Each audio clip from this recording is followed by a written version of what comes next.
What's up, tribe? How you guys doing? Go ahead and hit that subscribe button. I hope you like this video. This is going to be Pose Season 2, Episode 6. So look, they are filming the finale as we speak, and it's only 10 episodes. So we only have 4 more episodes, you guys, before Season 2 is over. So tonight was another tearjerker, but it wasn't what I thought it was gonna be, thank gosh. So we started the episode off as as we always do at a ball, and Pray Tell is doing his thing. They're selling tickets to the cabaret. I believe futuristic was the category, and we went through that whole thing. And Pray Tell is hot. He's sweating. He keep drinking. He's looking around like, am I the only? When like, am I the only one hot in here? Ain't nobody else hot? Everybody good? Okay, it's just me. Oh, okay. Next thing you know, Pray Tell falls out. They get him to the hospital. And just as I don't know if you guys watch James, I'm sure you guys do watch James Caldwell, but just as James Caldwell has been saying in his reviews for the last few weeks, AZT for a lot of people was a death sentence. And it seemed to be working for Blanca, but it's not working for Pray Tell.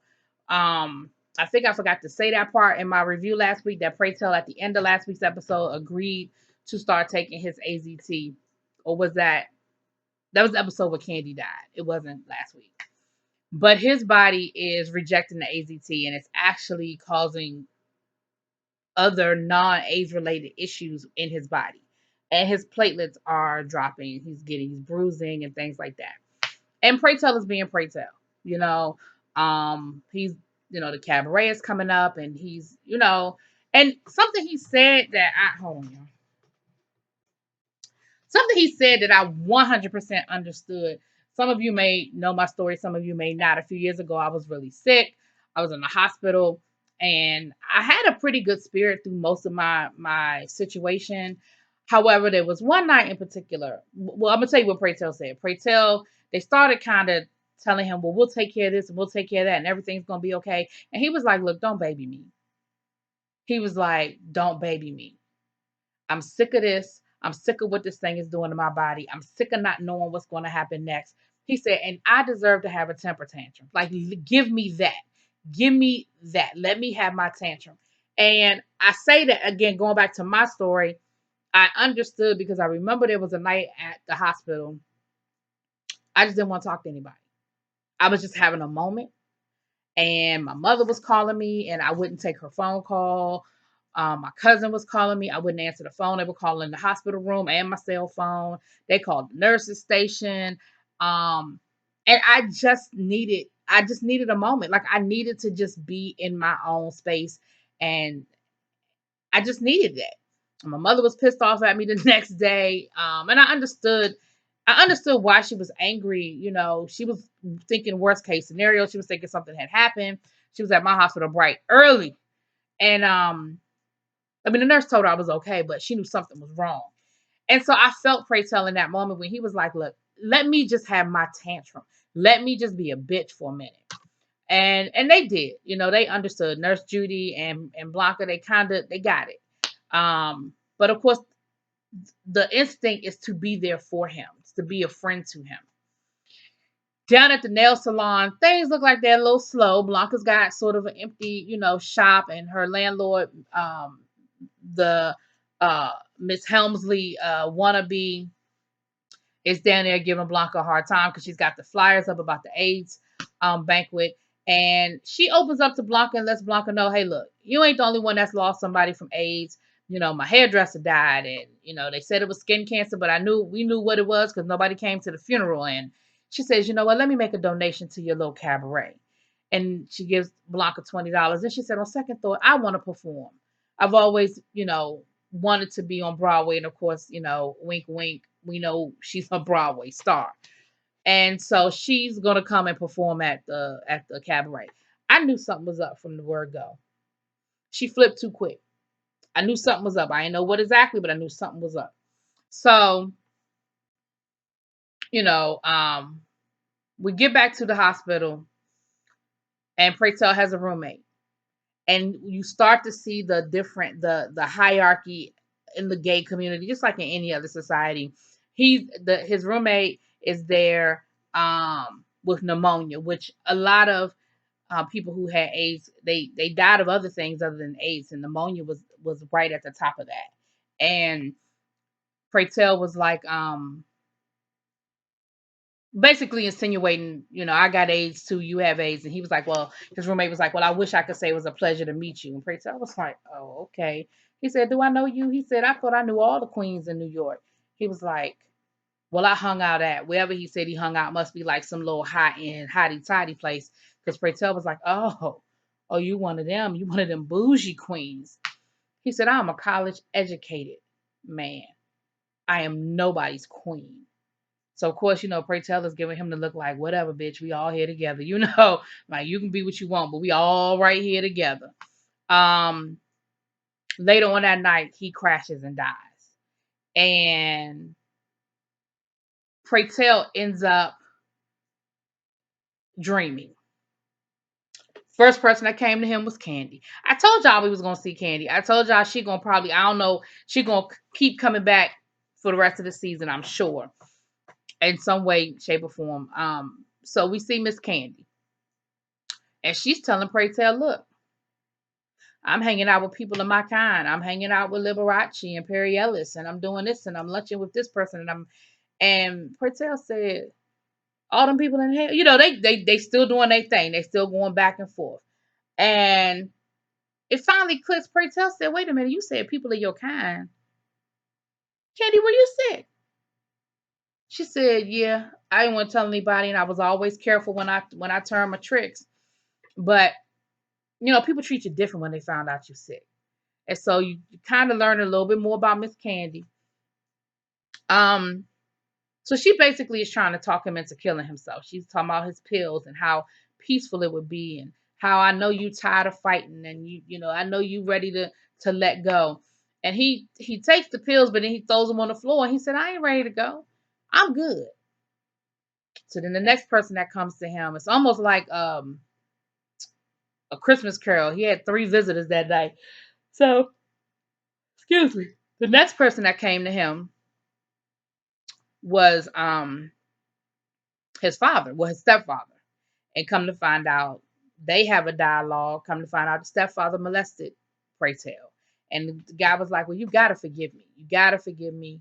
He said, you know what? I forgive you, but not for you, but for me. Like, I have to give you for myself. And they have their moment where, y'all, there's a fly in here and it's almost dead. Y'all know how they start to die and then they slow down a little bit. I'm going to get his ass before I go to bed. But yeah, so they have a dialogue where you basically find out that this man molested Praytel and that he did die. Um, and he took no responsibility for it. He was like, excuse me, he was like, you molest, you seduced me. Praytel was like, I was 12 years old, and so we're learning more about Praytel's history and about his past. Then the third visitor was his boyfriend, the guy that was in the hospital that passed away during last season, that they had the cabaret for, the first cabaret for. And he says, look, put your dancing shoes on, you coming with me. He said, I'm not gonna let you go with them old you know, with them folk, Candy and your stepdaddy. You ain't going with them, you coming with me. And it's this whole moment where Praytel, he's dressed to the nines and he puts on this cabaret performance and he is doing it. And we find out that Praytel is sort of sleepwalking. Nurse Judy and some other people find him in the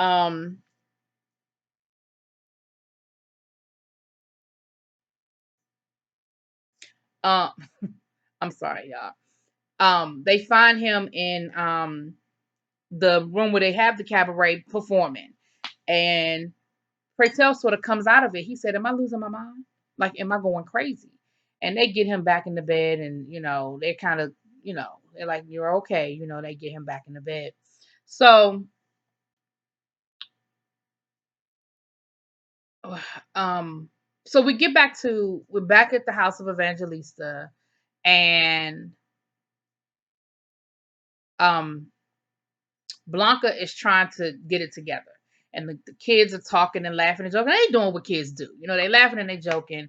And the only reason why I'm bringing this up is because that daggone Poppy ass is funny as hell. She comes in there and she starts yelling at them. She's like, "Why y'all making so much noise? I'm trying to get this done. You know, I'm frustrated, and with my dyslexia, it's hard for me to do this. It's hard for me to put this set in order. I've been calling all these people, nobody's returning my phone calls, and this was Pray Tell's job. And she's sort of having a moment. So Angel just gives her a hug. Come to find out, Angel has booked another campaign, and that's why they were all excited. But Angel just gives her a hug, right? That damn Poppy dumb as hell. Um, Damon was like, "I'm sorry, mother. We're sorry." Angel gonna say, "Yeah, I'm sorry about your dyslexia. You got dyslexia. We got dyslexia." Like it was hilarious. Like he was saying it like it was.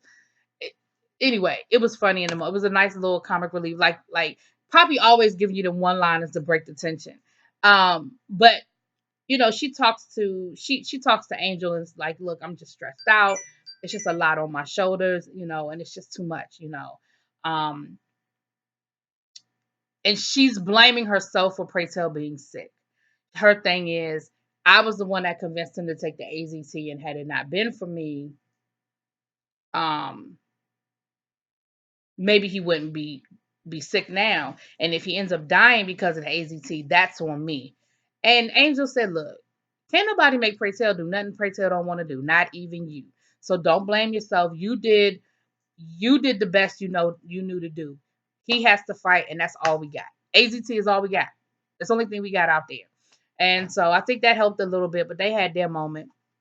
So then we get to the cabaret. Nurse Judy done cleaned up well, baby, and she sang the first song. And she sang a song. I think I'm not sure the exact word. I mean the exact title, but it's about it's snowing in April. And I've heard the song before, and I think I've heard the song in relation to the AIDS epidemic. I don't know if it was written during that time period. I meant to Google it before I did the review, but I didn't. Because at first I was thinking, why is she singing this sad ass song about somebody dying? But then when it got to the chorus, I remember hearing it, and I remember hearing it before in connection to AIDS events. I've heard it before. So I'm not sure of I'm not really necessarily sure of the history of it, but anyway. Then Miss Hemsley gets up to do her performance, baby. Rita, y'all know what I'm talking about. And she brings the house down because, of course, everybody's looking at her first like, who this crazy? What's she gonna do? But she ends up bringing the house down, y'all. She ends up doing the damn thing. And when it's over with, Blanca was like, "Hey, and she gives this whole speech about how she wanted to be on Broadway, but it was her destiny to be a tycoon, and she always wanted to be like Elizabeth Taylor." And so, walking in the footsteps of Elizabeth Taylor, she's going to get into philanthropy. And she takes out, it looked like it was $100 bill, and gives it to Blanca. And I'm thinking she's about to write a check, right? Like to do something serious. She $100. So, um, but she brings the house down. And when it's over with, Blanca is like, "I apologize. I really misjudged you. You did that. You really did a good job." And she said, "Well, I'm gonna, I'm really enjoying myself. I'm gonna be back. I gotta make a business call." And I said, "Mm-hmm."